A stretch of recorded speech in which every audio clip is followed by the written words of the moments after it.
Praise the lord. ఈ సాయంకాలపు వేళ దేవుడు నీకు ఇస్తున్న వాగ్దానము రోమియోల పత్రిక 10వ అధ్యాయము 17వ వచనం.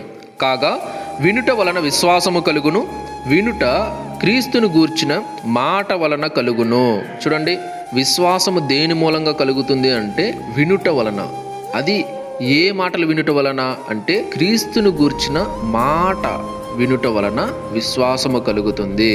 అంటే ఇప్పుడు విశ్వాసం అంటే మనుషులు చెప్పే మాటలు వింటే కూడా విశ్వాసం కలుగుతుంది కదా అని చెప్పి అనొచ్చు. ఒకవేళ విశ్వాసం కలగడం కాదు. ఇప్పుడు మనుషులందరూ ఎలా ఉన్నారంటే జస్ట్ మాట చెప్తారు అంతే, టైంపాస్కి జనరల్లీ చెప్తారు అంతే, కానీ నిజానికి వాళ్ళు అది చేయరు. కానీ ఇక్కడ దేవుడు అలా కాదు. ఆయన మాట ఇవ్వడం అంటే చేసేసాడు అని అర్థం. మన జీవితంలో ఆయన మాట ఇచ్చాడంటే ఆల్రెడీ కార్యం జరిగిపోయింది. అది కాబట్టి వినుట వలన విశ్వాసం కలుగుతుంది. దేవుడు చెప్పిన మాటలు వినడం వలన మనలో విశ్వాసము కలిగి ఖచ్చితంగా ఆ కార్యం మన